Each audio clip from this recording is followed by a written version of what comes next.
Bismillahirrahmanirrahim. Assalamualaikum warahmatullahi wabarakatuh.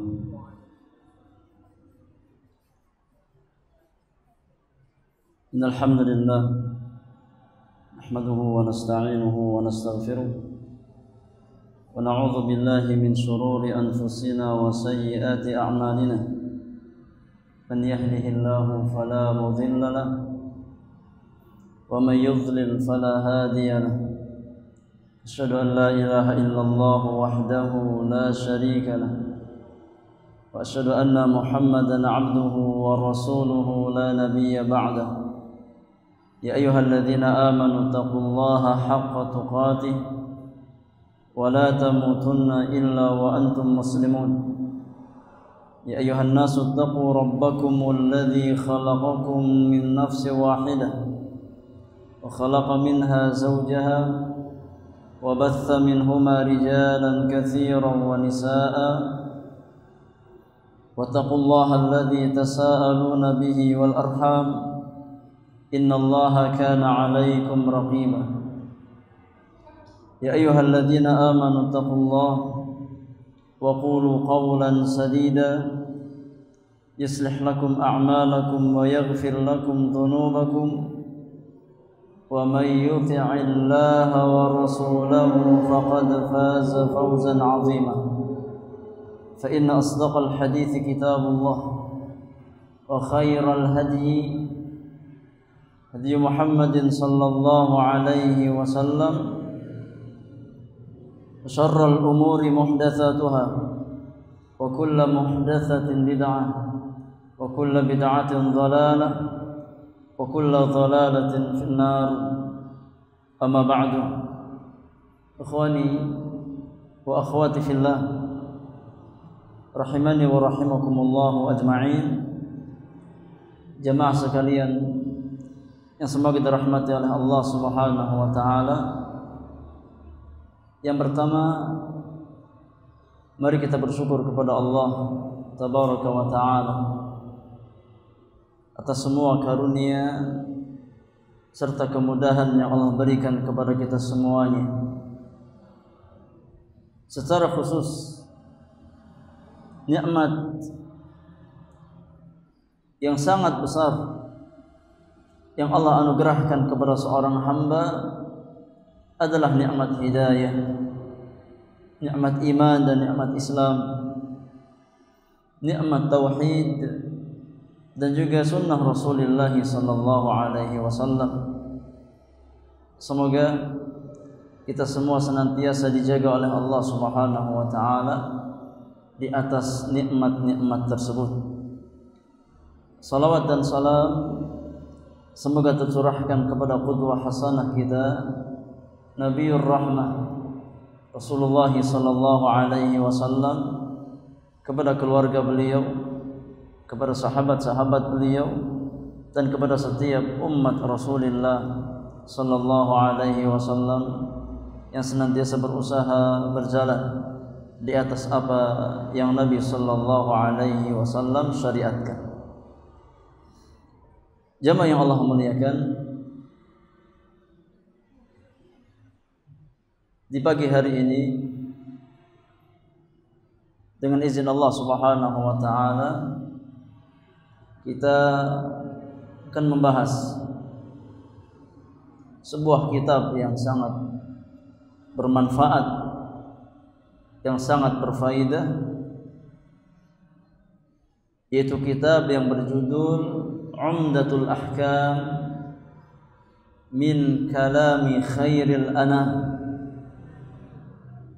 yang berisikan hadis-hadis Rasulullah sallallahu alaihi wasallam, sunnah-sunnah Nabi yang mulia alaihi salatu wassalam, yang berkaitan dengan hadis-hadis ahkam, yakni dengan hukum-hukum amaliyah, yang berkaitan dengan hukum-hukum amaliyah keseharian seorang muslim dan muslimah. Buah karya Al-Imam Al-Muhaddith Al-Muhaqqiq al-mu'arrikh al-hafiz Taqiyuddin Abu Muhammad Abdul Ghani bin Abdul Wahid bin Ali bin Surur bin Rafi' bin Hasan bin Ja'far al-Jama'ili al-Maqdisi thumma ad-Dimashqi rahmatullahi ta'ala alaihi rahmatan wasi'ah, yang kita kenal dengan sebutan Al-Imam Abdul Ghani Al-Maqdisi. Semoga Allah merahmati beliau yang lahir pada tahun 541 Hijriah, pertengahan abad yang ke-6, dan wafat di penghujung abad yang ke-6, yaitu tahun 600 Hijriah. Ya, penulis hidup kurang lebih sekitar 59 tahun, lahir 541 dan wafat di tahun 600 Hijriah. Ya, di antara kerabat dekat Al-Imam Ibn Qudamah Al-Maqdisi rahimahullahu ta'ala, dan di antara murid Al-Syekh Abdul Qadir Al-Jailani rahimahullahu ta'ala. Adapun poin yang akan kita bahas dari kitab ini itu berkaitan dengan babul ghusli minal janabah. Ya, bab mandi janabah, yaitu mandi wajib yang disebabkan karena seseorang terkena janabah, ya, terkena hadas besar.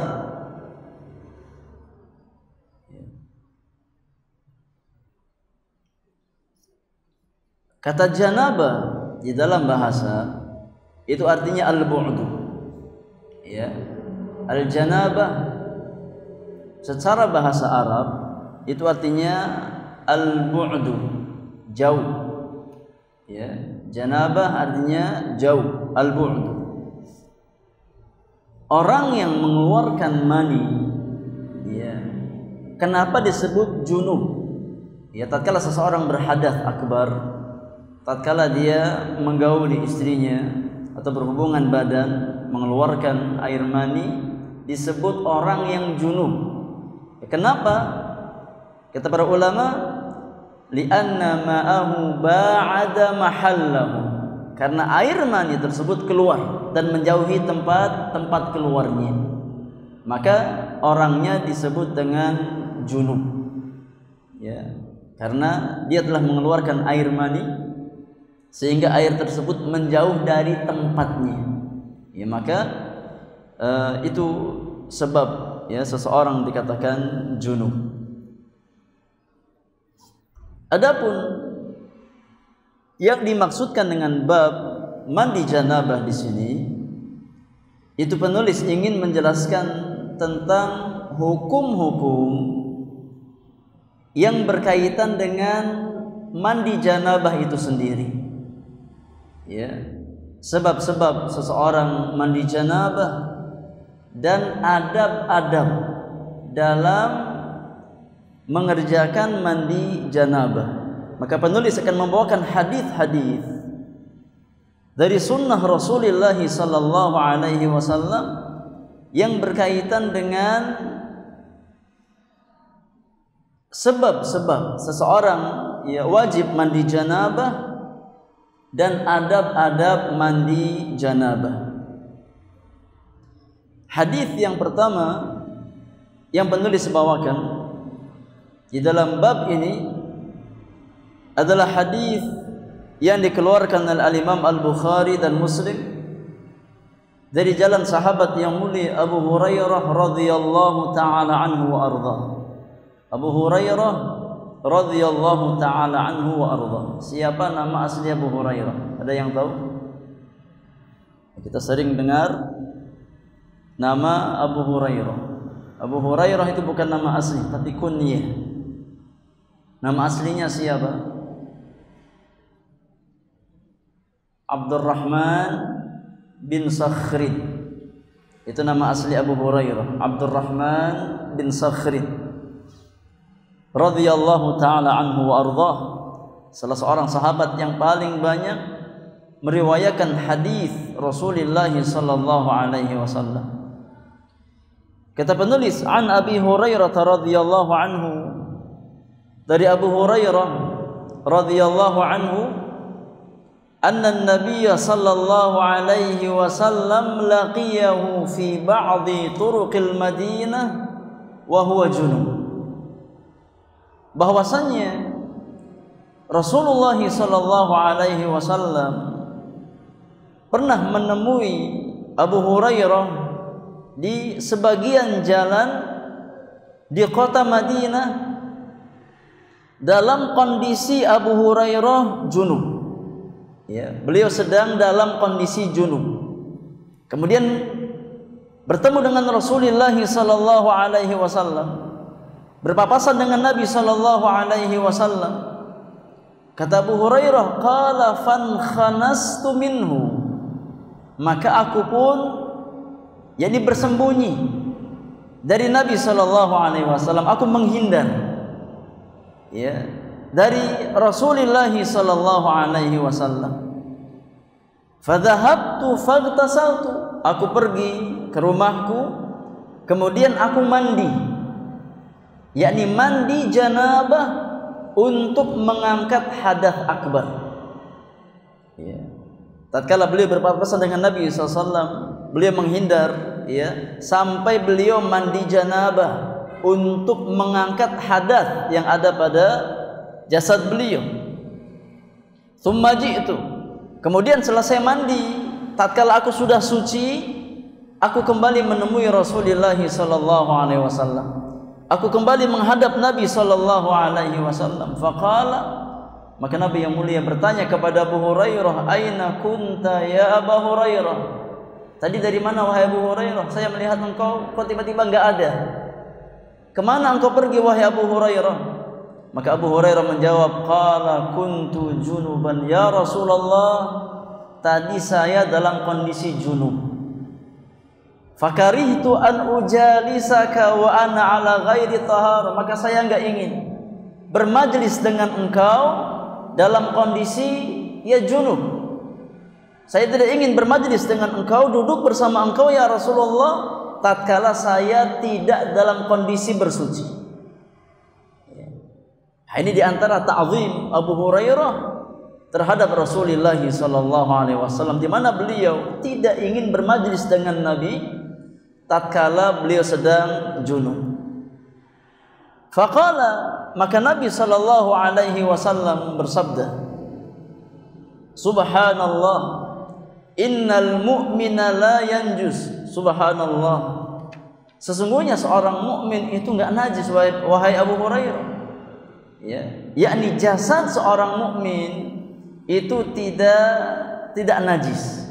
Meskipun dia dalam kondisi junub, tapi junubnya tidak membuat jasadnya najis. Jasad seorang mukmin itu suci meskipun dia sedang berhadath akbar. Kita ambil faidah dari hadis Abu Hurairah ini. Faidah yang pertama yang bisa kita ambil dari hadis yang mulia ini, hadis ini menjelaskan bahwasanya kaunul janabati laisat najasatan tahullul badan. Hadis ini menjelaskan bahwasannya seseorang yang terkena junub tidak membuat badannya najis. Ya, orang yang sedang junub itu fisiknya tetap suci, tidak najis. Ini kalau seseorang dia salaman dengan orang yang sedang junub, maka tangannya enggak najis. Ya boleh kita bersalaman dengan orang yang sedang junub, karena junubnya seseorang tidak membuat jasadnya najis. Ya. Junub yang ada pada seseorang tidak membuat jasadnya najis. Ini faedah yang pertama. Jadi tetap suci. Ya, tidak najis karena janabah yang ada pada dirinya. Faidah yang kedua, hadis ini menjelaskan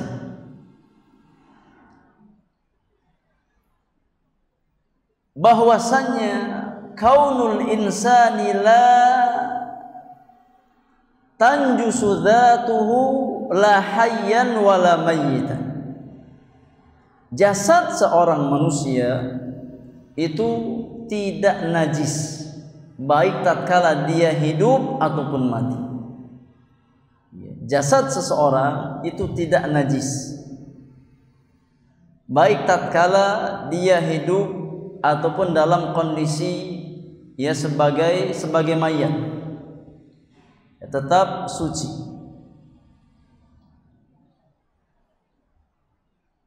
Kecuali tatkala memang terkena sesuatu yang najis, ya, terkena sesuatu yang najis yang mengenai tubuhnya, maka dia menghilangkan najis tersebut, ya, seperti kencing, ya, atau yang lain, maka dibersihkan. Tapi secara asal, secara zat, maka fisik manusia itu tidak najis, baik tatkala dia hidup ataupun setelah dia meninggal dunia, fisiknya tetap suci.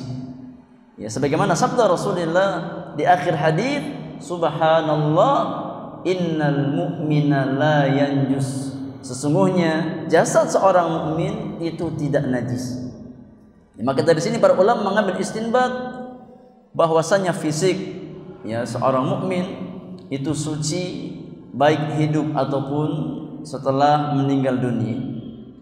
Faidah yang ketiga dari hadis yang mulia ini, hadis ini menjelaskan jawazu ta'khiril ghusli minal janabah.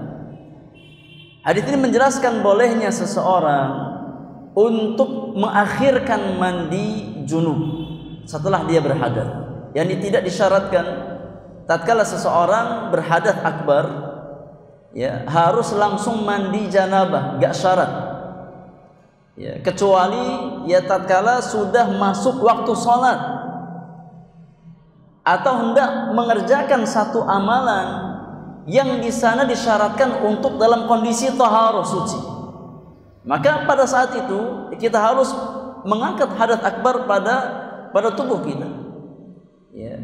Namun kalau kita tidak akan mengerjakan amalan yang disyaratkan di sana taharah, maka diperbolehkan untuk mengakhirkan mandi janabah. Contoh, ya seseorang dia janabah di malam hari, maka boleh dia mengakhirkan mandi sampai masuk waktu subuh.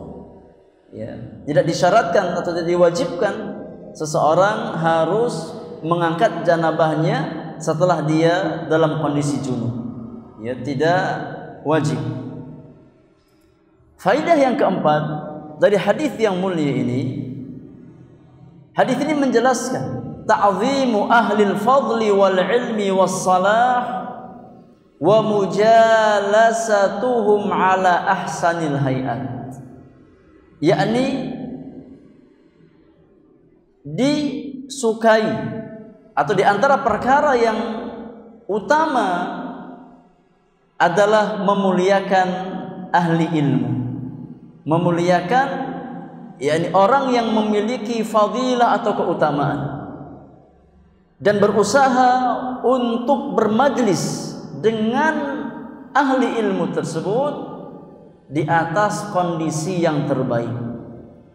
Lihat bagaimana Abu Hurairah radhiyallahu anhu tatkala beliau dalam kondisi junub, beliau berusaha menghindar dari Nabi sallallahu alaihi wasallam, bukan karena apa-apa, ya karena Abu Hurairah ingin memuliakan Nabi.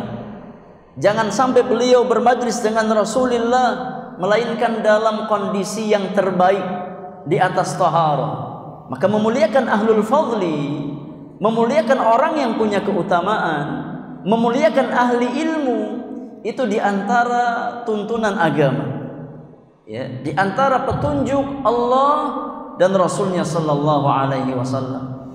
Ya, sebagaimana dijelaskan dalam hadis yang lain, ya dalam hadis Jibril alaihi salam, tatkala malaikat Jibril datang menghadap Nabi sallallahu alaihi wasallam dalam rupa manusia, maka beliau datang dalam kondisi yang terbaik.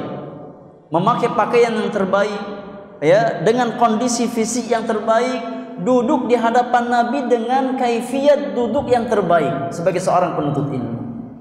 Ini di antara dalil kata para ulama bahwasannya ya seorang muslim hendaknya berusaha untuk memuliakan ilmu dan memuliakan ahli ilmu.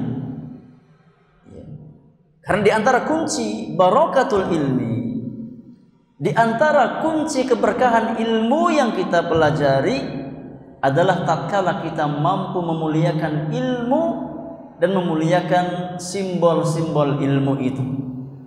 Kaidah para ulama, man lam yukrim al-ilma la yukrimuhul ilmu. Barang siapa yang tidak bisa memuliakan ilmu, maka ilmu tidak akan memuliakan dirinya. Artinya apa?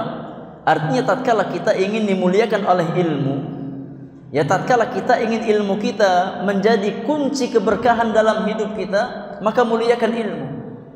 Muliakan majelis ilmu dan muliakan ahli ilmu. Itu di antara petunjuk Al-Qur'anul Karim dan sunnah Rasulullah sallallahu alaihi wasallam.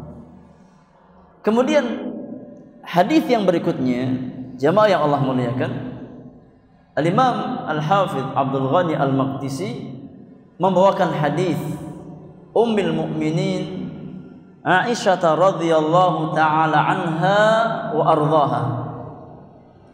Kata penulis, an Aisyah radhiyallahu anha qalat, dari Aisyah bintu Abi Bakr As-Siddiq radhiyallahu anha wa an abiha berkata, kana Rasulullah sallallahu alaihi wasallam idza ightasala minal janabati ghasala yadayhi. Kata Aisyah, dahulu Rasulullah sallallahu alaihi wasallam tatkala beliau mandi junub, tatkala Nabi mandi janabah, maka yang pertama kali beliau lakukan adalah mencuci kedua tangan beliau. Ini diantara sunnah fi'liyah, ya, sunnah fi'liyah yang dicontohkan oleh Rasulullah sallallahu alaihi wasallam tatkala seseorang mandi janabah atau mandi junub. Yang pertama kali dilakukan adalah kita mencuci kedua telapak tangan kita. Ghasala yadaihi, Nabi mencuci kedua tangannya. Thumma tawadda'a wudu'ahu lis-salati. Selesai beliau mencuci kedua telapak tangan, maka kemudian Nabi berwudu sebagaimana wudunya untuk salat. Nah, ini diantara kaifiyat mandi janabah. Ini tartibnya, urutannya. Ya. Tatkala kita ingin mandi janabah, maka hendaknya kita mencuci kedua telapak tangan kita terlebih dahulu. Setelah itu kita berwudu sebagaimana wudunya kita untuk salat. Thumma yukhallilu biyadaihi sya'rahu. Selesai wudu, Nabi sallallahu alaihi wasallam menyela-nyelai rambut beliau. Ya, yukhallil, yakni menyela-nyelai rambut beliau. Yani ambil air dengan tangan, ya kemudian menyela-nyelai rambut. Ya. Hatta idza dhanna annahu qad arwa basyratahu afadha alaihi alma. Sampai tatkala Nabi merasa bahwasanya air tersebut sampai kepada pangkal kepala, ya, baru kemudian Nabi sallallahu alaihi wasallam menuangkan air sebanyak 3 kali. Ya. Afadha alaihi alma 3 marrat. Nabi menyiram, ya, kepalanya sebanyak 3 kali. Tsumma ghasala sa'ira jasadihi. Setelah itu Rasulullah sallallahu alaihi wasallam mencuci seluruh tubuhnya. Nah, ini diantara, ya, kaifiyat tata cara mandi janabah yang terbaik, yang sesuai dengan sunnah Rasulullah sallallahu alaihi wasallam. Yang pertama, cuci tangan, kemudian ambil wudu sebagaimana wudunya kita untuk salat, kemudian menyela-nyelai rambut kepala kita sampai pastikan air sampai pada pangkal kepala kita, ya, pangkal rambut di kepala kita. Setelah itu, ya, kita tuangkan air sebanyak 3 kali ke kepala kita, kemudian baru mencuci, ya, bagian tubuh yang lainnya dari ujung sampai ujung kaki. Pastikan semuanya terkena air. Ini diantara kaifiyat mandi janabah yang sesuai dengan sunnah Rasulullah sallallahu alaihi wasallam. Kemudian waqalat, Aisyah berkata, kata Aisyah, kuntu aghtasilu ana wa Rasulullah sallallahu alaihi wasallam min ina'in wahid. Ya, dahulu aku, yakni Aisyah, mandi bersama Rasulullah sallallahu alaihi wasallam dari satu bejana. Ya, kami mandi berdua dari satu bejana bersama Rasulullah sallallahu alaihi wasallam, naghtarifu minhu jami'an. Ya, kami mengambil air, menggayung air dari tempat yang sama. Ini diantara perkara yang dicontohkan oleh Rasulullah sallallahu alaihi wasallam. Baik, kita ambil faidah dari hadis Ummul Mukminin Aisyah radhiyallahu taala anha wa ardhaha. Di antara faidah yang bisa kita ambil dari hadis tersebut, yang pertama, hadis ini menjelaskan, ya, masyru'iyatu al-ghusli minal janabah atau masyru'iyatul ghusli minal janabah. Hadis ini menjelaskan disyariatkannya mandi janabah. Sawa'un akana dzalika liinzalil maniyyi am li mujarradil ilaj. Ya. yakni seseorang disyariatkan untuk mandi janabah. Kapan? 2 sebab yang menyebabkan seseorang wajib mandi janabah atau mandi junub. 2 sebab. Sebab yang pertama, ya, imma dengan sebab keluarnya mani, dan keluarnya mani itu bisa dengan, ya, berhubungan atau dengan, ya, mimpi, dengan sebab mimpi. Tatkala seseorang dia keluar mani, maka pada saat itu diperintahkan untuk mandi janabah dalam rangka mengangkat hadath akbar yang disebabkan karena keluar air mani. Atau sebab yang kedua, karena seseorang, yakni sudah memasukkan kemaluannya, ya, ke kemaluan istrinya meskipun tidak keluar mani. Ini sebab yang kedua, ya, sebatas berhubungan dan sudah masuk ke kemaluan meskipun tidak mengeluarkan air mani, maka tetap wajib apa? Wajib mandi. Nanti akan dijelaskan secara lebih terperinci dari hadis Abu Hurairah radhiyallahu anhu bahwasanya sebatas menggauli seorang istri meskipun apa terkadang nggak sampai keluar air mani, maka tetap wajib mandi janabah. Akan ada hadis tersendiri yang membahas tentang poin tersebut. Faidah yang kedua dari hadis Ummul Mukminin Aisyah radhiyallahu anha, hadis di atas juga menjelaskan, ya, annal ghuslal kamila ma dzukira fi hadzal hadis, bahwasannya kaifiyat atau tata cara mandi yang paling sempurna apa yang disebutkan dalam hadis di atas. Ya, karena mandi janabah itu ada 2 metode, ada 2 cara. Ada yang disebut dengan al-ghuslul kamil, mandi yang sifatnya sempurna. Ada yang disebut dengan al-ghuslu al-mujzi, mandi yang sifatnya cukup. Ya. Ini dua macam mandi janabah. Ada al-ghuslul kamil, mandi yang sempurna. Ada al-ghuslul mujzi, mandi yang sifatnya mencukupi. Yakni mencukupi untuk raf'ul hadath, mengangkat hadath. Adapun kaifiat mandi yang sempurna, maka yang sesuai dengan penuturan Ummul Mukminin Aisyah di atas. Dimulai dari apa? Mencuci telapak tangan, ya. Kemudian berwudu sebagaimana wudunya kita untuk salat. Kemudian menyela-nyelai rambut, baru mengguyur air ke badan. Ya, baru mengguyur air ke tubuh kita. Memastikan air sampai ke semua bagian tubuh kita. Ini kaifiat mandi yang sempurna atau al-ghuslul kamil. Adapun al-ghuslul mujzi, kaifiat mandi yang sifatnya mencukupi, ya, untuk raf'ul hadath, yakni sebatas seseorang membasahi semua tubuhnya dengan niat untuk angkat hadath. Ya, meskipun nggak pakai cuci tangan, nggak pakai wudu, dia hanya sebatas membasahi semua tubuhnya, maka cukup untuk mengangkat hadatsnya. Ya, cukup untuk raf'ul hadatsil akbar.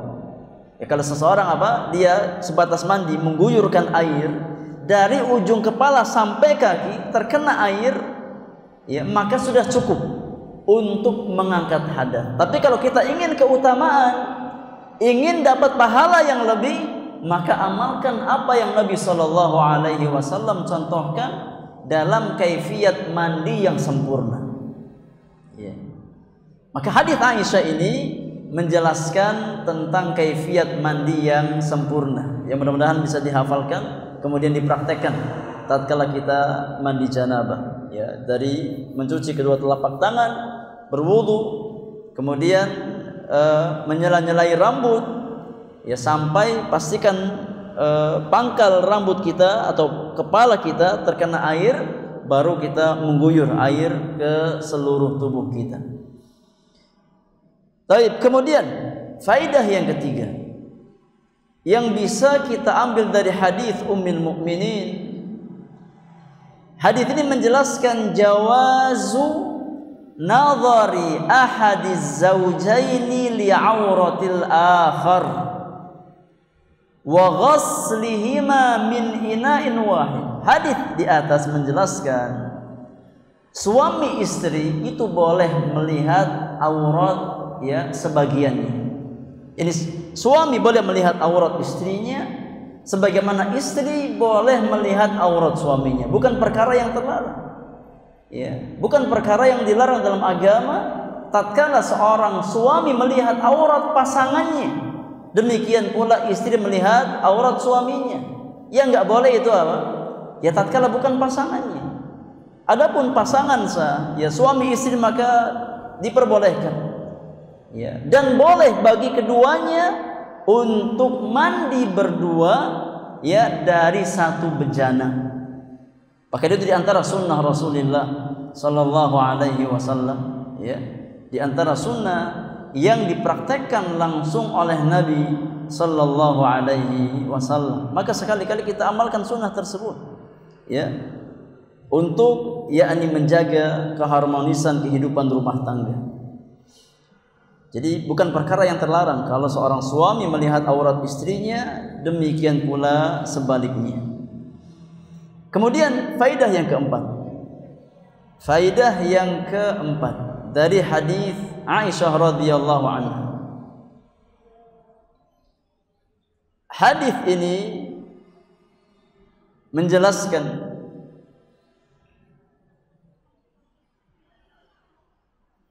bahwasannya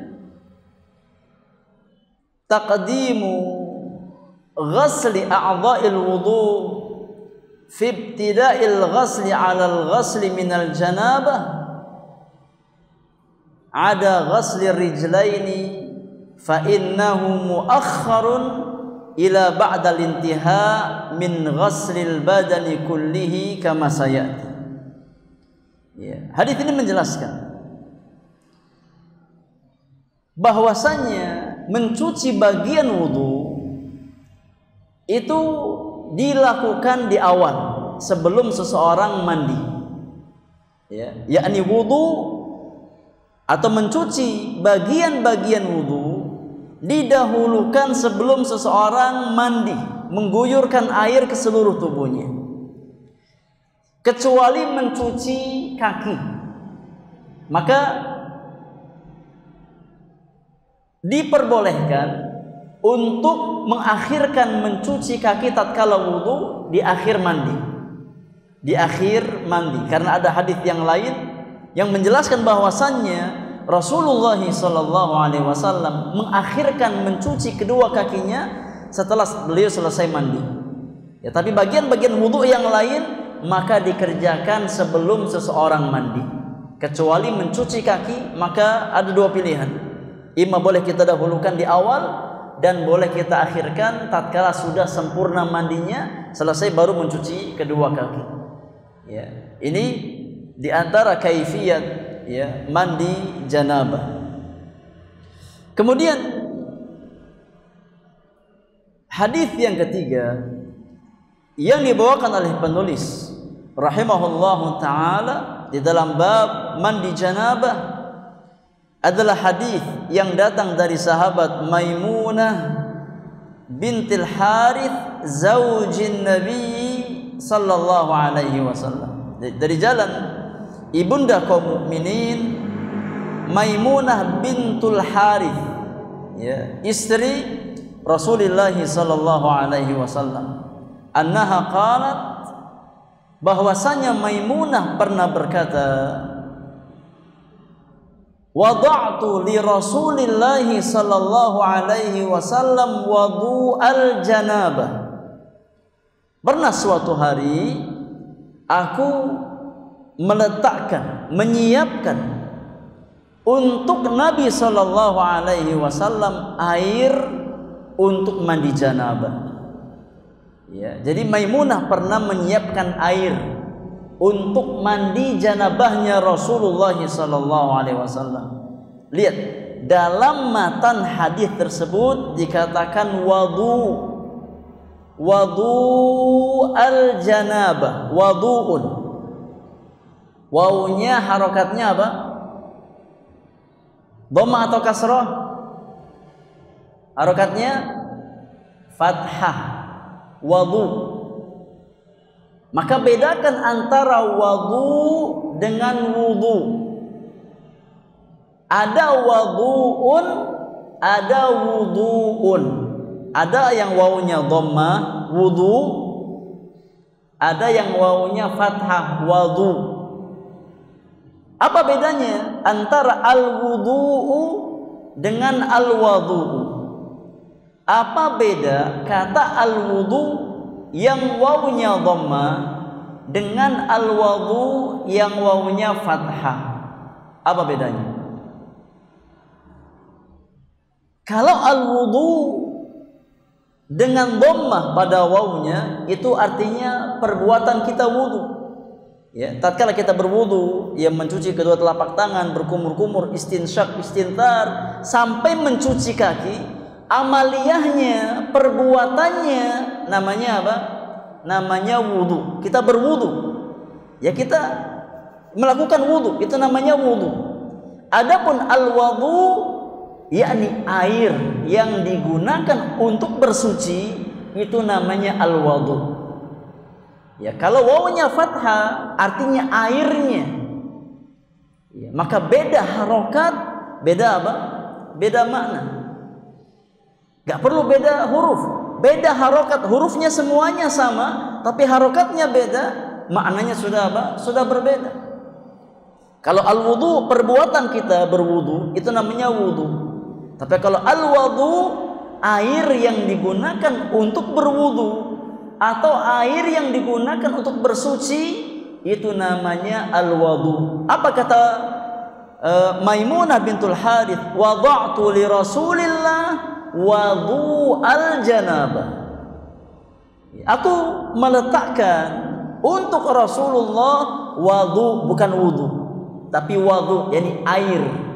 yang digunakan untuk mandi janabahnya Nabi. Aku siapkan airnya, aku letakkan ya untuk mandinya Rasulullah sallallahu alaihi wasallam. Fa akfa'a bi yaminihi ala yasarihi marrataini aw thalathan. Kemudian Nabi sallallahu alaihi wasallam ya menuangkan air dengan telapak tangannya untuk mencuci telapak tangan beliau sebanyak 2 kali atau 3 kali. Hadis Maimunah ini menjelaskan hadis Aisyah. Dalam hadis Aisyah dia disebutkan berapa kali Nabi mencuci tangan.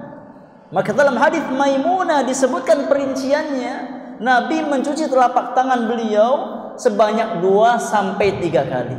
Ya maka boleh seseorang apa? Yakni mencuci telapak tangannya 2 kali, yang sempurna adalah 3 kali. Ya sampai bersih. Tsumma ghassala farjahu.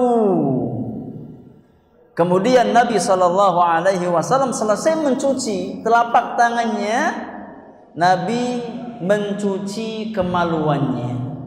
Nah, ini ada tambahan. Ada tambahan tata cara mandi janabah yang lain, yang lebih spesifik. Ya, sebelum wudu maka Nabi sallallahu alaihi wasallam membersihkan kemaluan beliau. Ya. Tsumma daraba yadahu bil ardi awil haid marrataini aw thalathan. Selesai Nabi mencuci kemaluannya, Nabi tempelkan tangannya di tanah atau di tembok sebanyak 2 sampai 3 kali. Apa tujuannya? Tujuannya kata para ulama ini untuk menghilangkan sisa-sisa kotoran yang menempel pada tangan tatkala mencuci kemaluan. Ya, maka dibolehkan seseorang tatkala dia mencuci kemaluan menggunakan sabun. Ya, untuk membersihkan sisa-sisa kotoran yang menempel pada tangannya.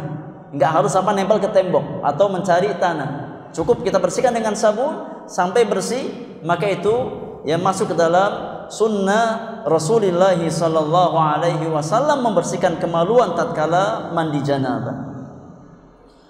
Thumma madmadha wastanshaqa thumma ghassala wajhahu wa dhira'aihi. Selesai Nabi membasuh kemaluannya, membersihkan kemaluannya, kemudian memukulkan tangannya ke tanah atau ke tembok. Setelah itu baru Nabi berwudu. Ya. Setelah itu baru berwudu. Maka hadis Maimunah ada tambahan kaifiyat atau amalan yang disunahkan tatkala seseorang mandi janabah. Ya, yang disunahkan tatkala seseorang mandi janabah, yaitu mencuci kemaluan, membersihkan kemaluan sebelum berwudu.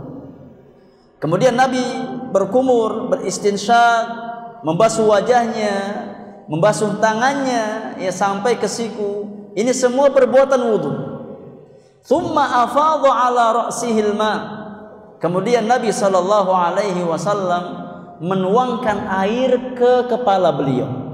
Menuangkan air ke kepala beliau, tsumma ghassala sa'ira jasadihi. Baru setelah itu Nabi mencuci seluruh tubuhnya. Ya. Tsumma tanahha. Selesai Nabi mencuci seluruh tubuhnya, kemudian Nabi agak berpindah tempat. Ya, tanahha faghasala rijlaihi, kemudian mencuci kedua kaki beliau. Ini tambahan yang saya maksudkan pada poin sebelumnya. Di mana kaifiyat mencuci kaki? Itu ada 2 cara. Imam bisa kita gabungkan di awal tatkala kita wudu, atau boleh kita akhirkan. Boleh kita akhirkan. Yang paling sempurna kata para ulama, tatkala seseorang dia mencuci kakinya di awal tatkala dia berwudu, selesai mandi, kemudian sebelum dia keluar kamar mandi kembali dia cuci kedua kakinya. Ini yang paling sempurna. Ini yang paling sempurna. Tapi kalau kita mencukupkan salah satunya maka hukumnya boleh. Imma kita cukupkan di awal tatkala kita berwudu, atau kita akhirkan selesai kita mandi maka cukup atau boleh. Tapi yang terbaik adalah tatkala seseorang menggabungkan antara dia berwudu sambil mencuci kakinya, kemudian di akhir ditambahkan lagi sebelum dia keluar dia tambahkan lagi mencuci kedua kakinya. Maka ini kaifiat yang paling sempurna. Itu tata cara yang terbaik. Kemudian kata Maimunah, fa'ataituhu bi khirqatin falam yuridha. Selesai Nabi mandi, aku bawakan kain. Kalau kita mungkin handuk Aku bawakan kain untuk menyeka sisa air pada tubuh Rasulullah sallallahu alaihi wasallam. Namun Nabi enggak mau pakai handuk. Tidak mau menggunakan handuk tersebut. Nabi tidak menginginkannya. Aku sudah siapkan handuk, kain untuk mengeringkan air pada jasad Rasulullah, tapi Nabi enggan menggunakan kain tersebut. Faja'ala yanfudul ma'a biyadaihi.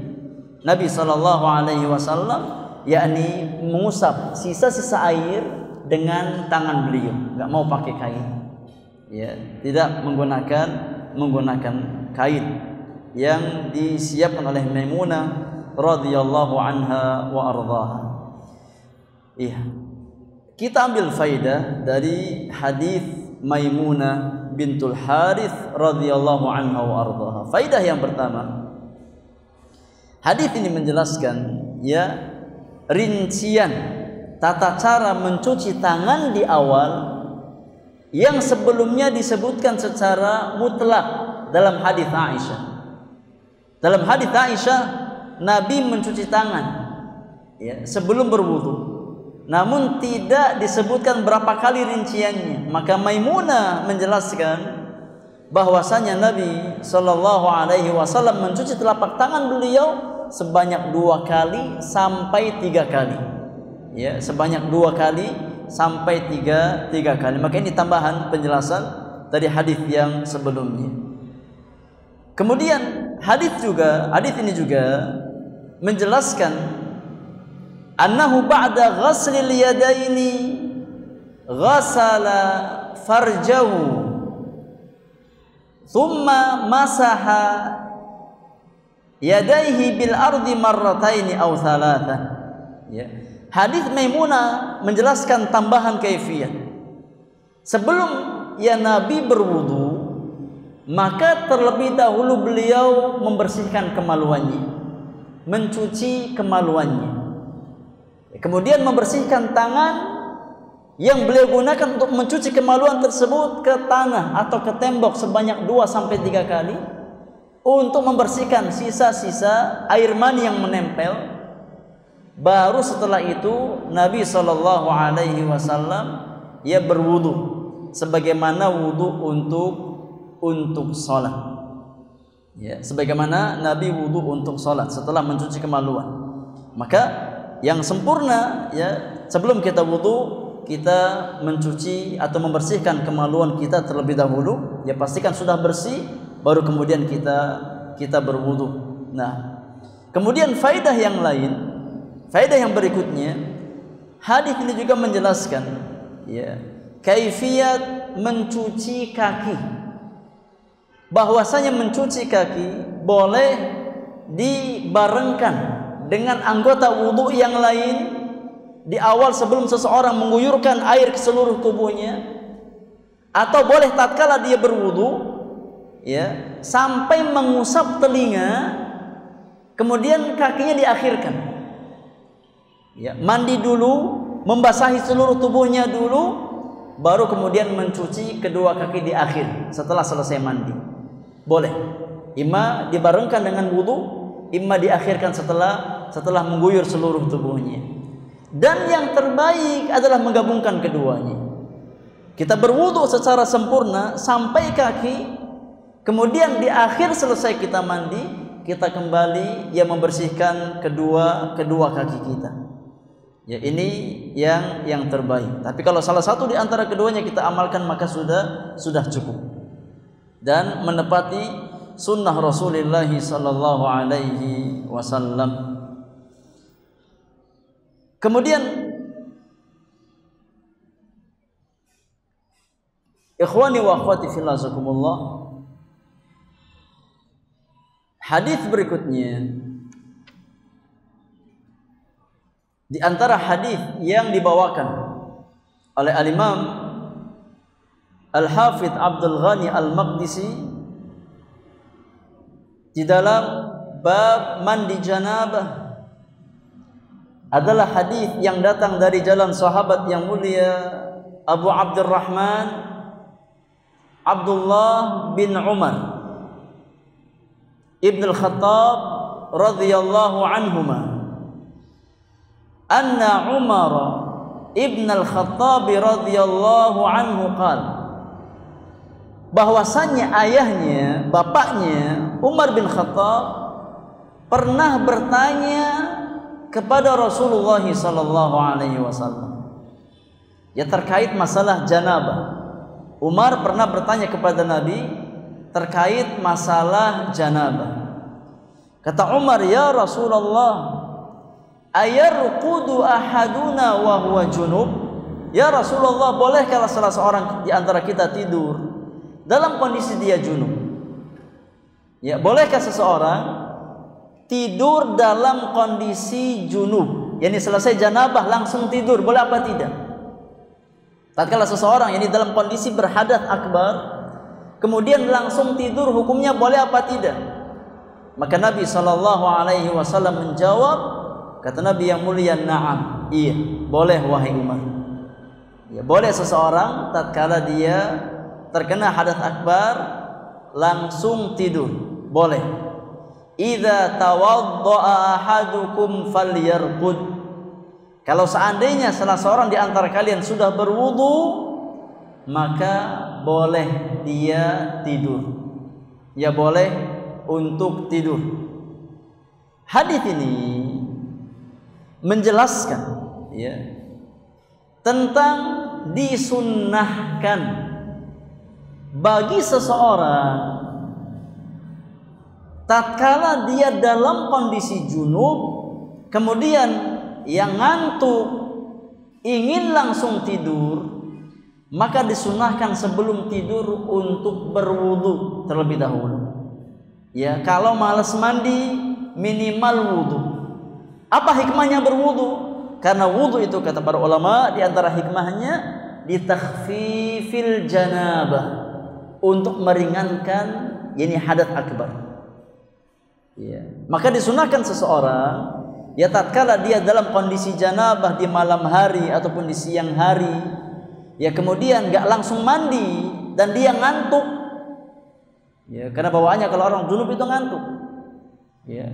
Kalau orang junub bawaannya imma lapar imma ngantuk. Ya, tatkala dia sudah terburu ngantuk kemudian ingin langsung tidur, maka boleh. Ya, namun disunahkan untuk berwudu terlebih dahulu. Ini adab yang diajarkan oleh Rasulullah sallallahu alaihi wasallam. Ya. Meskipun yang terbaik kita mandi. Ya. Kita mandi dulu baru tidur. Tapi kalau kita ya merasa malas untuk langsung mandi, maka minimal kita ringankan hadas kita dengan berwudu sebelum kita tidur. Ya.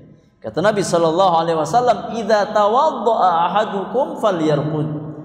Tatkala salah seorang di antara kalian sudah berwudu, maka silahkan boleh tidur. Nah, maka hadis ini menjelaskan disunahkan ya untuk berwudu sebelum seseorang ya tidur tatkala dia dalam kondisi junub. Dalam kondisi junub. Maka di sini kata para ulama hukumnya makruh. Ya makruh bagi seseorang langsung tidur tatkala dia junub tanpa mandi atau tanpa wudu. Hukumnya makruh. Ya, minimal kita wudu. Jangan sampai kita tidur yakni dalam kondisi junub. Ya, tanpa mandi atau tanpa wudu. Minimal berwudu. Ya.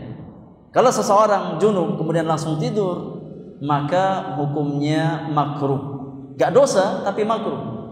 Ya, tidak berdosa seseorang, hanya saja dia ya di kehilangan fadilah, kehilangan keutamaan itu mengamalkan sunnah Rasulullah sallallahu alaihi wasallam. Wallahu a'lam. Kemudian hadis yang berikutnya, di antara hadis-hadis yang penulis bawakan di dalam bab mandi janabah Itu hadis Ummi Salamah zaujin Nabi sallallahu alaihi wasallam, hadis Ummu Salamah Ummul Mukminin, ya, ibunda kaum mukminin, salah satu di antara istri Rasulullah sallallahu alaihi wasallam. Ummu Salamah menuturkan, ja'at Ummu Sulaim imra'atu Abi Talhata ila Rasulillah sallallahu alaihi wasallam. Datang sahabiyah, yakni Ummu Sulaim, ya, Ummu Sulaim bintu Milhan al-Khazrajiyah, salah satu wanita Ansar dari suku Khazraj, dari kabilah Khazraj, ya, Ummu Sulaim. Siapa Ummu Sulaim ini? Ummu Sulaim yakni istri dari Abu Talha, sahabat yang mulia Abu Talha. Dan Ummu Sulaim, ya, beliau juga merupakan ibunda, ya, dari sahabat yang mulia yang disebut dengan khadimu Rasulullah sallallahu alaihi wasallam, pelayan Nabi. Siapa beliau? Siapa sahabat yang digelari dengan khadimu Rasulullah sallallahu alaihi wasallam? Ada yang tahu? Siapa? Anas bin Malik. Anas bin Malik. Anas bin Malik, yaitu ibundanya bernama Ummu Sulaim. Ya, hanya saja Anas bin Malik bukan anaknya Abu Talha. Anaknya Ummu Sulaim tapi dari suami yang lain, itu Malik bin Nadhr. Malik bin Nadhr, maka anaknya namanya Anas bin Malik. Dan ibunda Anas yakni Ummu Sulaim, yang tatkala Nabi datang ke kota Madinah, maka Ummu Sulaim membawa anaknya Anas bin Malik yang saat itu masih sangat kecil, membawa Anas bin Malik ke hadapan Rasulullah sallallahu alaihi wasallam, seraya mengucapkan, ya Rasulullah, hadza ibni Anas yakhdumuka. Ya Rasulullah, ini putra saya Anas yang siap berkhidmat untuk engkau ya Rasulullah.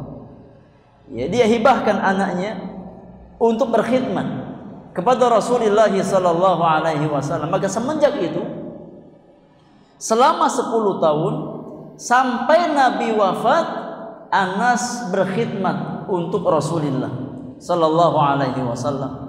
Maka beliau dijuluki dengan khadimu Rasulullah sallallahu alaihi wasallam, pelayan Nabi sallallahu alaihi wasallam, karena beliau, ya, dari semenjak kecil, ya, sudah bertugas melayani Rasulullah sallallahu alaihi wasallam, membantu hajat dan keperluan Nabi sallallahu alaihi wasallam. Diserahkan langsung oleh ibundanya Ummu Sulaim radhiyallahu anha wa ardhaha. Ummu Sulaim, ia datang kepada Rasulullah sallallahu alaihi wasallam, faqalat, kemudian beliau bertanya kepada Nabi.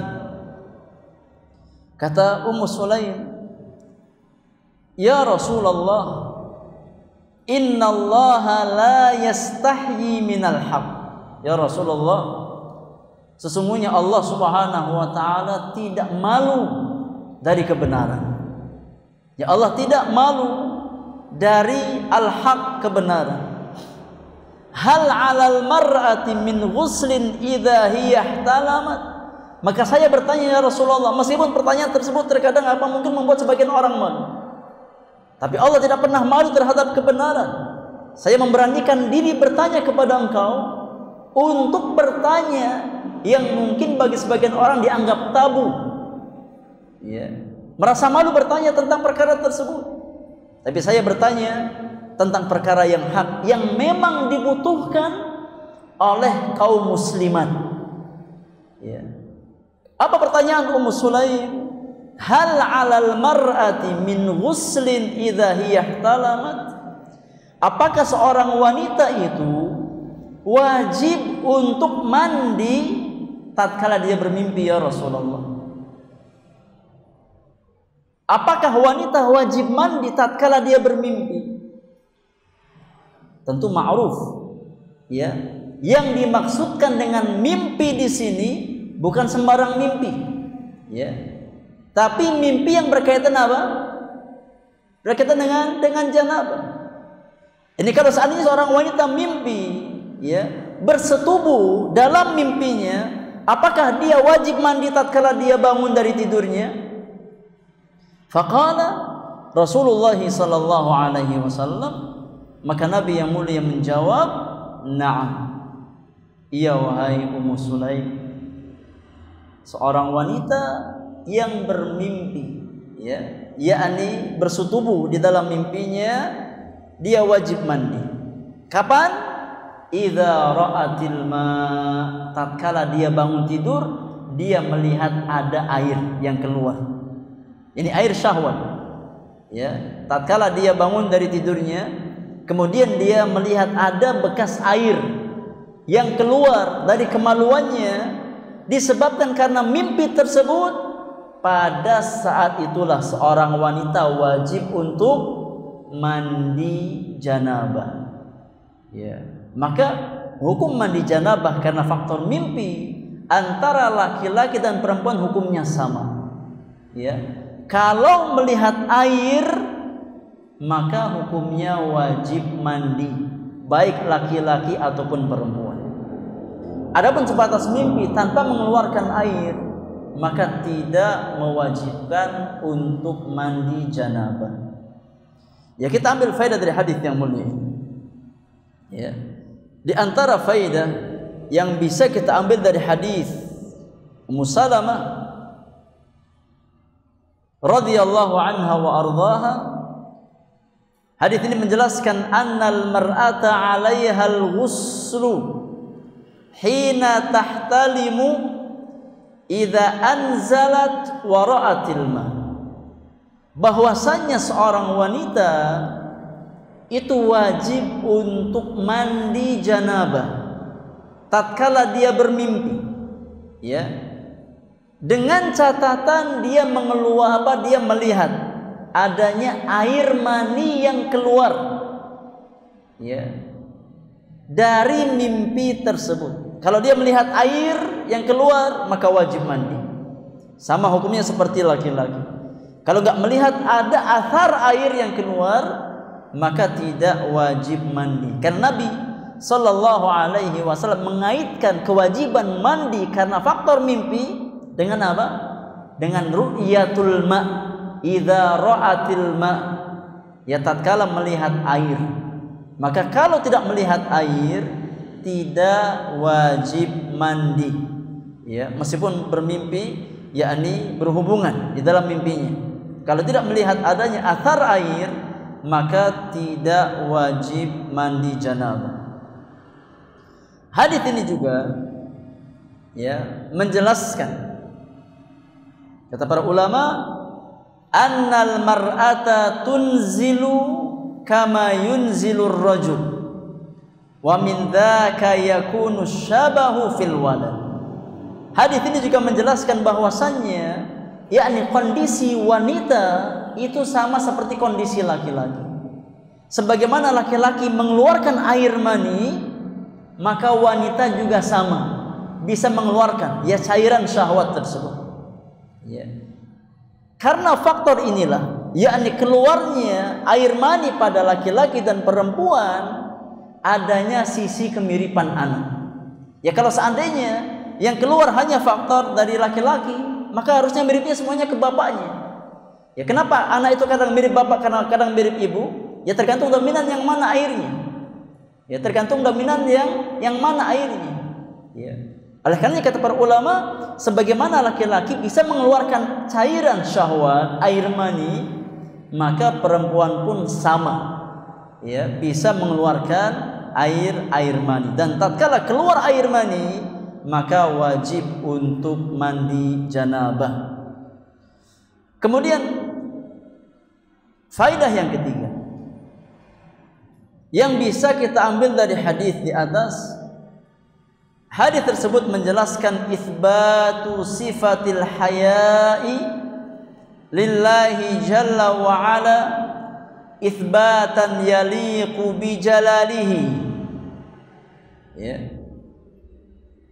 Hadis di atas menjelaskan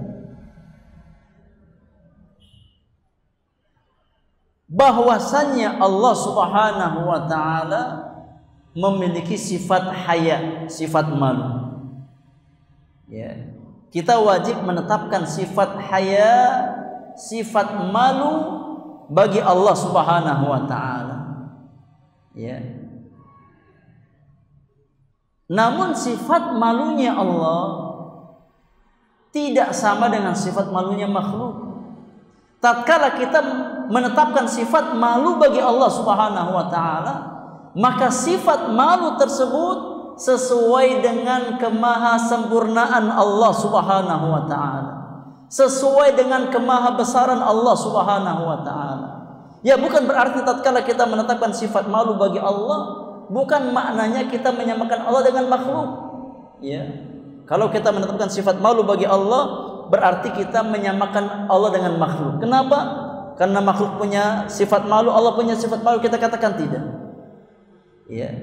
Meskipun namanya sama, sifat malu, tapi hakikatnya tidak sama. Antara sifat malu Allah Subhanahu wa taala dan sifat malunya makhluk. Karena Allah Subhanahu wa taala berfirman, "Laisa kamitslihi syai'un wa huwas samiul basir." Ya, tidak ada yang serupa dengannya, dengan Allah Subhanahu wa taala. Dalam nama dan sifat-sifat Allah Subhanahu wa taala, dan Allah zat yang maha mendengar, Allah zat yang maha melihat. Ya. Jadi kita wajib menetapkan setiap sifat yang ditetapkan dalam Al-Quran ataupun Sunnah Rasulullah Sallallahu Alaihi Wasallam. Nggak boleh kita ingkari, nggak boleh kita tolak, ya. Dan tidak boleh kita menyamakan antara sifat Allah dengan sifat makhluk. Allah punya sifat malu, makhluk punya sifat malu, tapi tidak mungkin sama antara sifat malunya Al-Khaliq Rabbul Alamin dengan sifat malunya makhluk. Sama seperti sifat yang lain. Allah punya sifat ilmu, makhluk punya sifat ilmu, tapi nggak mungkin sama antara ilmunya Allah dengan ilmunya makhluk. Allah punya sifat qudrah, kemampuan, makhluk punya sifat qudrah, kemampuan. Ya, dan tidak mungkin sama antara kemampuan Al-Khaliq dengan kemampuan Al-Makhluk. Maka ya, kaidah dalam bab asma wa sifat, kaidah di dalam bab nama-nama dan sifat-sifat Allah, kata para ulama, nuthbitu ma athbatahu Allah ta'ala li nafsihi fi kitabihi aw ala lisani rasulih sallallahu alaihi wasallam min ghairi tahrifin wala ta'tilin wala takyifin wala tamthilin. Kaidah yang wajib difahami dan diyakini oleh orang-orang beriman dalam bab nama dan sifat Allah, kita wajib menetapkan setiap nama dan sifat yang Allah Subhanahu wa taala tetapkan untuk dirinya, imma di dalam Al-Qur'anul Karim atau yang ditetapkan melalui lisan nabinya sallallahu alaihi wasallam di dalam sunnah beliau. Apa yang Allah dan Rasulnya tetapkan, wajib kita tetapkan untuk Allah Subhanahu wa ta'ala, dengan menjauhi 4 perkara. Yang pertama, tahrif. Gak boleh kita menyelewengkan sifat Allah Subhanahu wa ta'ala, baik menyelewengkan lafaznya atau maknanya. Yang kedua, tidak boleh kita ta'til, menolak sifat yang sudah ditetapkan dengan dalil Al-Quran ataupun Sunnah. Allah menetapkan ya sifat ilmu, untuk ini maka wajib kita tetapkan ilmu atau sifat ilmu bagi Allah Subhanahu wa ta'ala. Rasulullah sallallahu alaihi wasallam menetapkan sifat haya, sifat malu bagi Allah, maka nggak boleh nggak boleh kita nafikan, nggak boleh kita ingkari. Kita wajib menetapkan dan meyakini setiap nama dan sifat yang ditetapkan oleh Allah dan Rasulnya sallallahu alaihi wasallam. Yang ketiga, wala takyifin. Tidak boleh kita membagaimanakan sifat Allah Subhanahu wa taala. Tidak boleh kita membagaimanakan sifat Allah, karena sifat Allah adalah perkara yang gaib. Cukup kita meyakini, cukup kita mengimani sifat-sifat tersebut tanpa membagaimanakan sifatnya Allah Subhanahu wa taala. Yang keempat, di antara perkara yang dilarang dalam bab asma wa sifat adalah tamtsil, menyamakan atau menyerupakan antara sifat Allah dengan sifat makhluknya. Ini kewajiban seorang mukmin di dalam bab nama-nama dan sifat-sifat Allah Subhanahu wa taala. Kemudian faidah yang keempat dari hadis Ummu Salamah radhiyallahu anha wa ardhaha. Hadis di atas memberikan faidah annal haya'a la yanbaghi an yamna' min ta'allumil ilmi, bahwasannya jangan sampai rasa malu itu menghalangi seorang muslim dan muslimah untuk menuntut ilmu. Jangan sampai kita terhalang oleh rasa malu kita untuk belajar ilmu. Hatta fil masail allati yustahya minha, sampai dalam perkara-perkara yang mungkin terkadang sebagian orang merasa malu. Selama di sana ada faidah ilmu yang memang bermanfaat untuk kita, maka nggak perlu kita malu untuk bertanya tentang masalah-masalah ilmu yang kita butuhkan. Lihat bagaimana Ummu Sulaim bertanya tentang ini masalah yang sangat sensitif, yang mungkin sebagian orang merasa malu untuk bertanya tentangnya. Tapi Ummu Sulaim memberanikan diri bertanya kepada Nabi, bertanya tentang sesuatu yang berkaitan dengan apa? Dengan janabah. Maka dari sini kata para ulama, hendaknya seorang muslim dan muslimah jangan sampai terhalang oleh rasa malunya untuk belajar tentang perkara agama. Tentang masalah janabah, tentang masalah haid, tentang masalah nifas, tidak ada masalah. Selama perkara yang kita tanyakan bermanfaat untuk dunia dan agama kita, tanyakan. Jangan sampai terhalang oleh rasa malu untuk mendapatkan ilmu yang bermanfaat. Al-Imam Al-Bukhari rahimahullahu taala membuat satu bab khusus di dalam kitab sahihnya. Dalam kitab sahihnya, babul haya'i fil ilmi. Bab rasa malu dalam menuntut ilmu. Bab rasa malu dalam menuntut ilmu, yakni tidak selayaknya seorang penuntut ilmu itu sampai terhalang mendapatkan faidah ilmu hanya karena rasa malu yang dia miliki. Kemudian Al-Imam Al-Bukhari membawakan perkataan Mujahid bin Jabr radhiyallahu anhu wa ardhah. Kata Mujahid, la yata'allamul ilma mustahyin wala mustakbir. Kata Imam Mujahid rahimahullahu taala, tidak akan mendapatkan ilmu dua kelompok manusia. Tidak akan mendapatkan faidah ilmu dua jenis manusia. Siapa mereka? Yang pertama, mustahyin, orang yang pemalu. Yakni yang malunya bukan pada tempatnya. Mau bertanya, malu.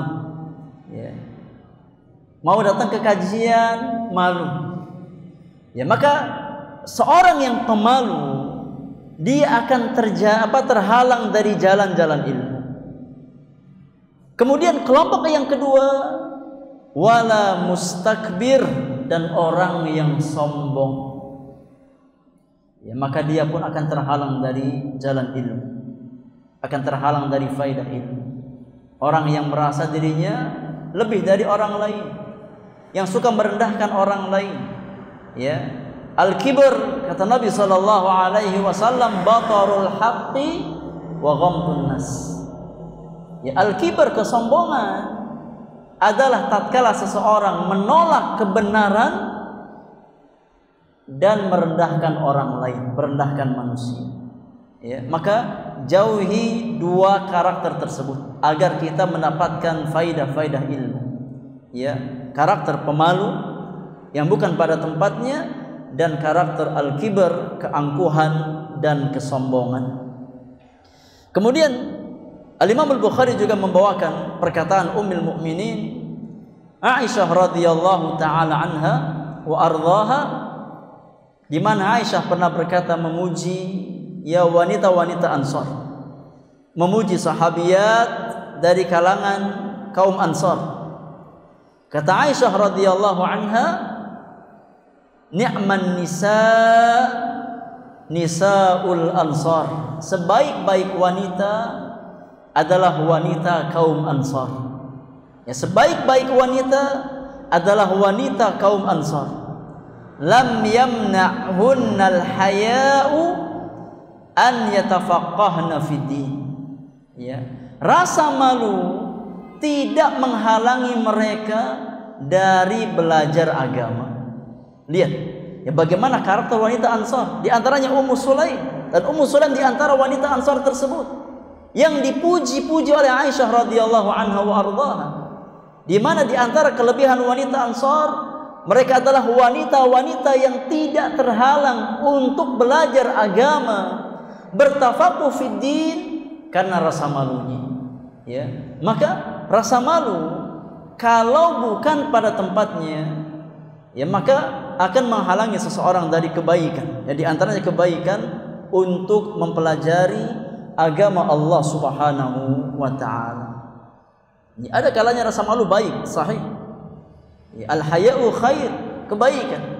Ya, namun rasa malu untuk mendapatkan faidah ilmu, rasa malu dari bertanya, maka bukan termasuk rasa malu yang sifatnya terpuji dalam agama.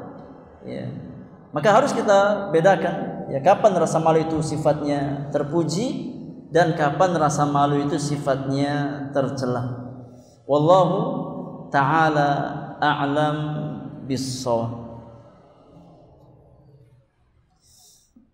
Baik, jamaah yang Allah muliakan, mungkin untuk materi kita cukupkan sampai di sini. Selebihnya masih ada waktu, kita berikan kesempatan untuk bersoal jawab. Ya, kalau ada hal-hal yang sekiranya kurang difahami, kurang dimengerti, atau ingin didiskusikan seputar poin-poin yang kita bahas di pagi menjelang siang hari ini, ya, kita membahas kurang lebih 5 hadis. Ya, kita membahas kurang lebih 5 hadis. Di antara hadis-hadis Rasulullah sallallahu alaihi wasallam yang dibawakan oleh Al-Imam Al-Hafidz Abdul Ghani Al-Maqdisi di dalam bab mandi janabah, babul ghusli minal janabah. Kalau ada hal-hal yang kurang difahami, kita beri kesempatan bersoal jawab, ya, terkait materi yang kita bahas di pagi menjelang siang hari ini. Semoga berfaedah untuk kita semua, ya.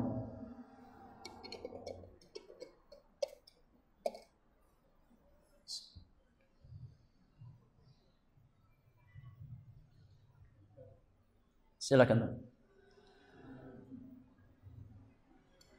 Assalamualaikum warahmatullahi wabarakatuh.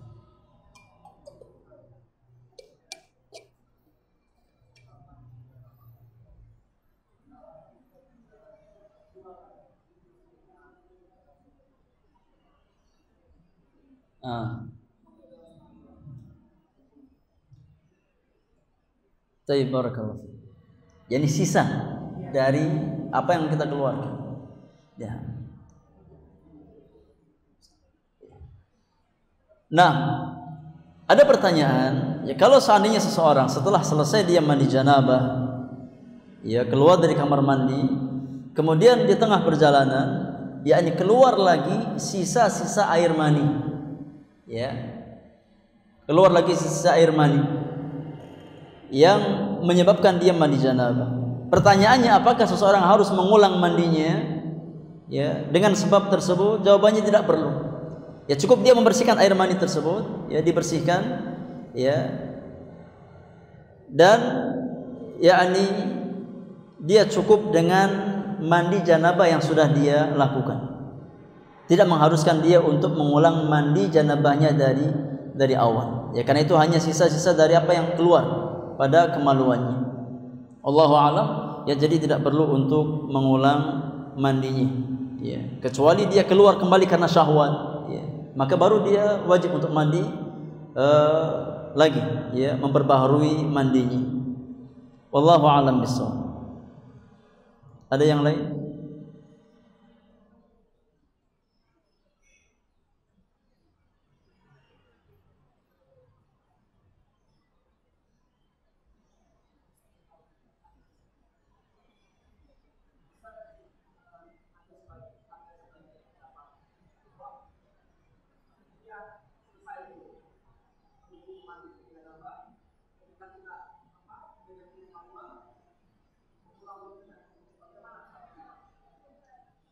Nah, barakallahu fi.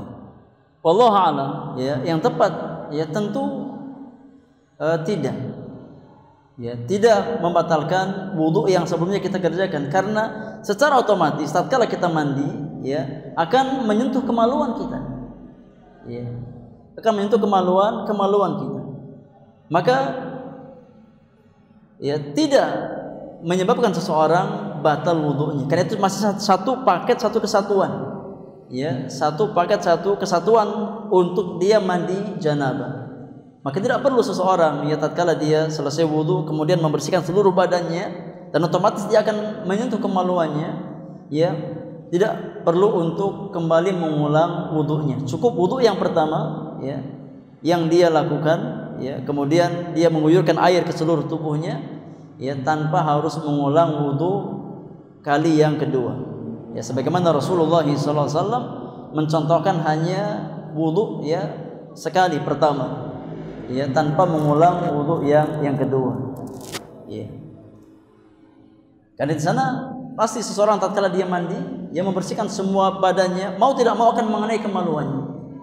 Ya. Mau tidak mau, ya, sengaja atau nggak sengaja akan menyentuh kemaluannya. Ya.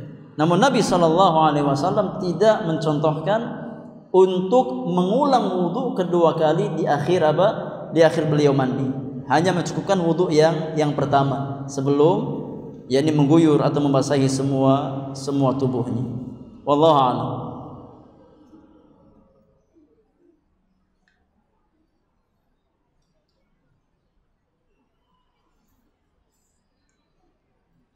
Ada pertanyaan dari akhwat. Assalamualaikum. Waalaikumsalam warahmatullahi wabarakatuh. Ustaz, bagaimana menghilangkan rasa malas mandi setelah kita junub di malam hari? Jazakallahu khairan.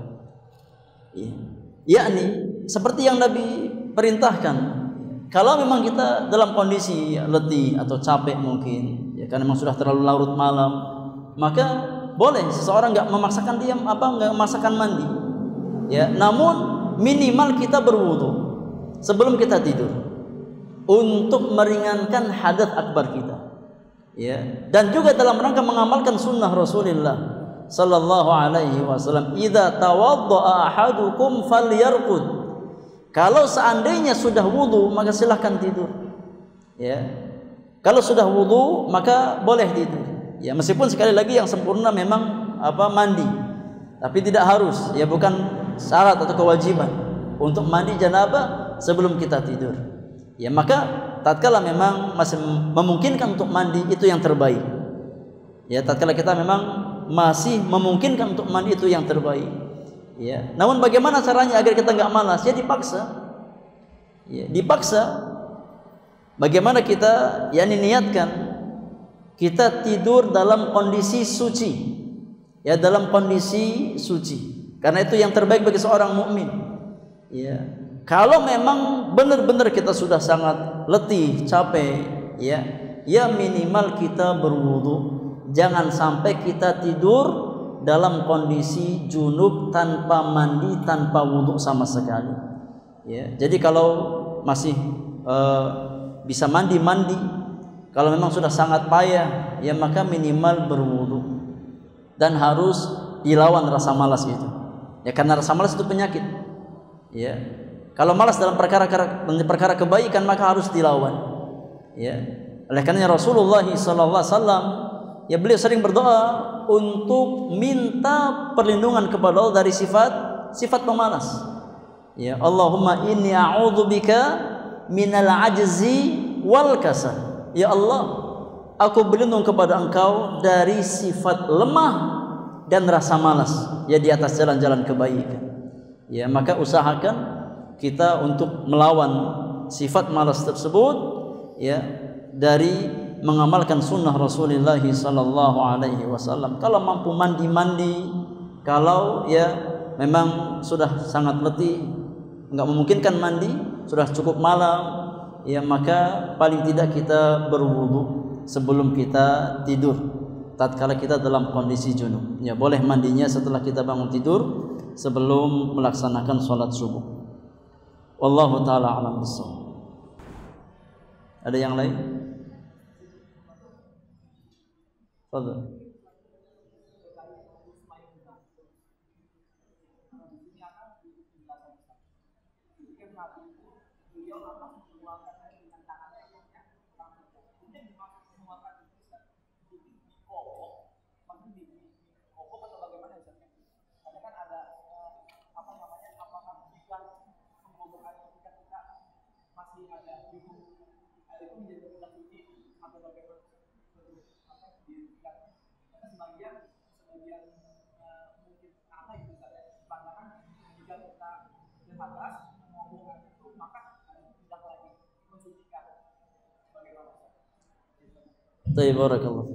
Nah, ini berkaitan dengan hadis Maimunah radhiyallahu anha wa ardhaha, ya, dalam masalah Nabi sallallahu alaihi wasallam menuangkan air dengan tangan kanannya ke tangan kirinya.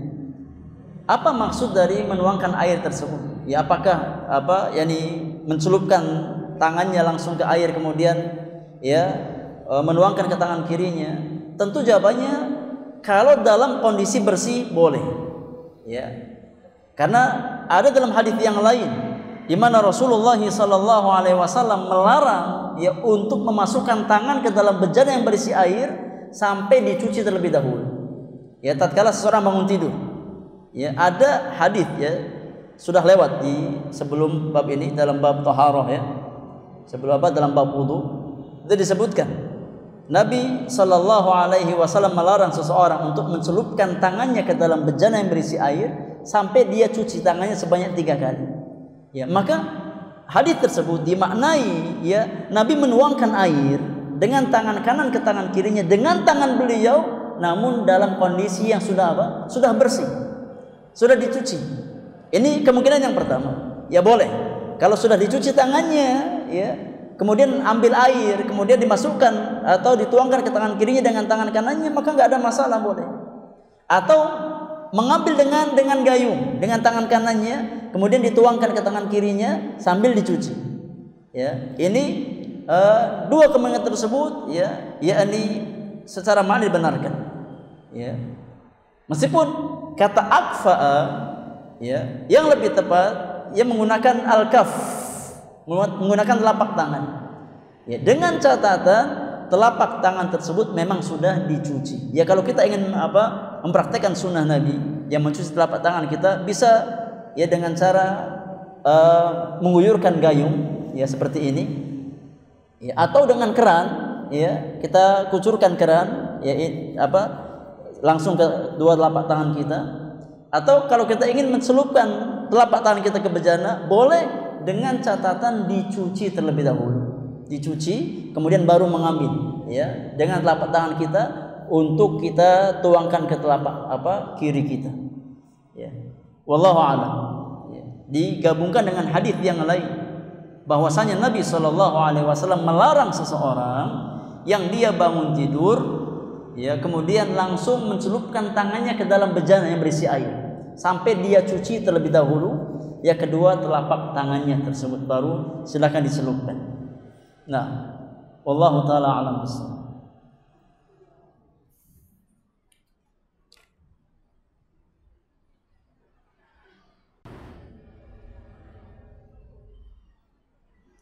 Taib, ada pertanyaan lagi.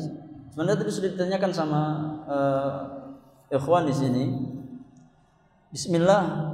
Jadi setelah wudu yang pertama saat mandi janabah, setelah itu menyentuh kemaluan lagi saat mandi. Apakah wudunya harus diulang kembali? Jawabannya tidak perlu. Ya, karena memang Nabi SAW hanya mencontohkan wudu yang pertama.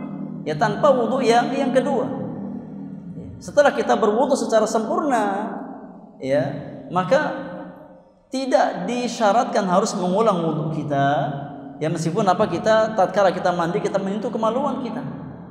Ya, tatkala kita mandi kita menyentuh kemaluan kita, karena orang mandi mau tidak mau dia membersihkan seluruh tubuhnya.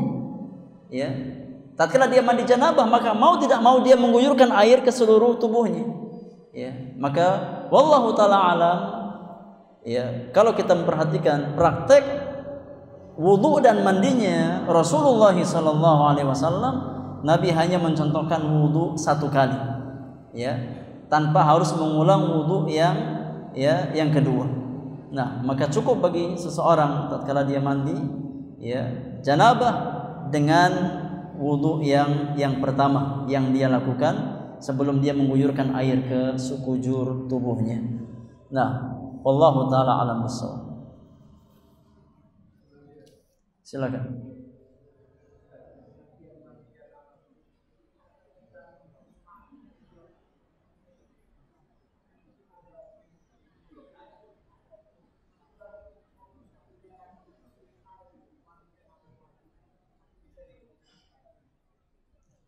Atau bisa apa?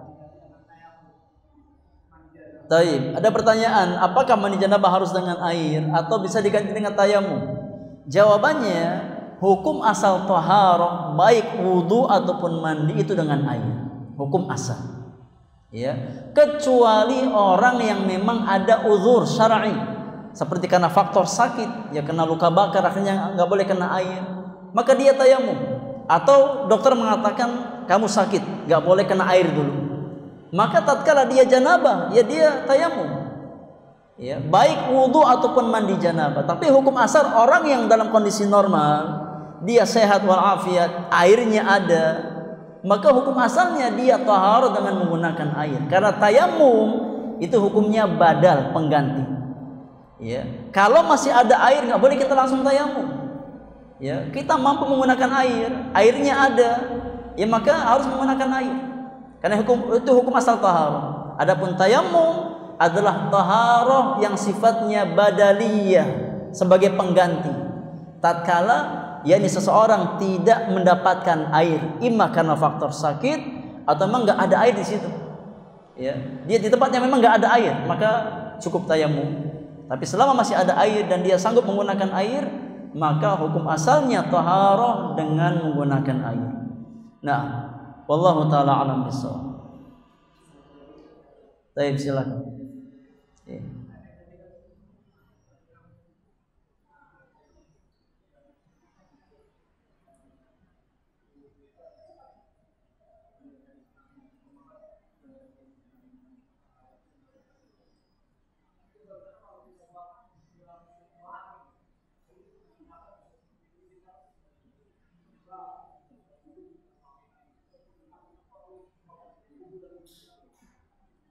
Ya, kalau seseorang selesai mandi, ya selesai dia dari mandi janabahnya, ya, kemudian dia buang angin, ya dia perbaharui wudunya saja, bukan mandinya.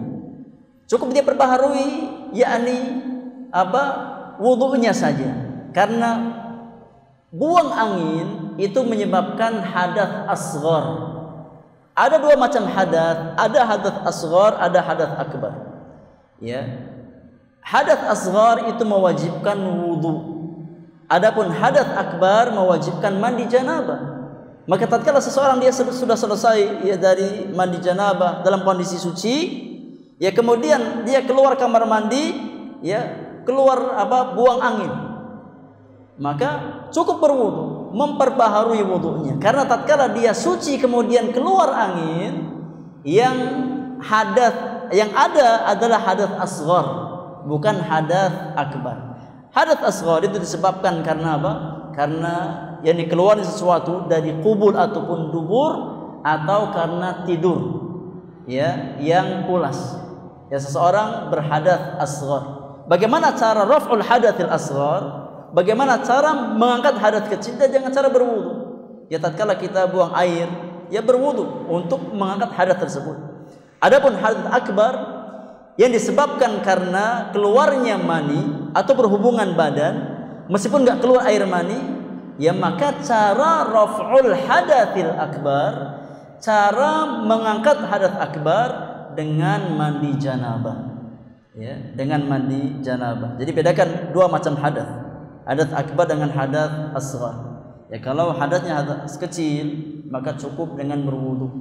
Kalau hadasnya hadas besar, maka harus mandi wajib atau mandi janabah. Wallahu taala a'lam bishawab.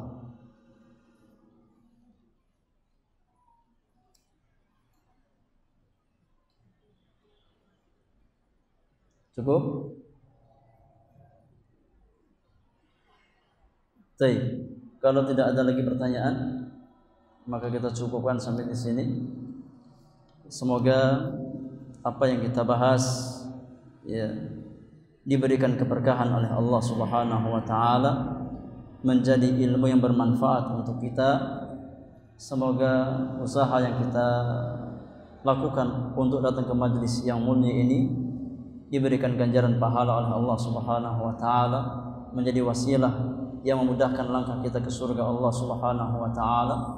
Apa-apa yang hak semata-mata taufik dari Allah, yang salah dan kurang karena kesalahan dan kekurangan ilmu yang saya miliki.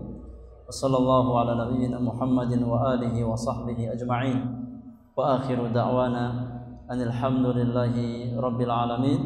Subhanakallahumma wa bihamdika asyhadu an la ilaha illa anta astaghfiruka wa atubu ilaik. Assalamualaikum warahmatullahi wabarakatuh.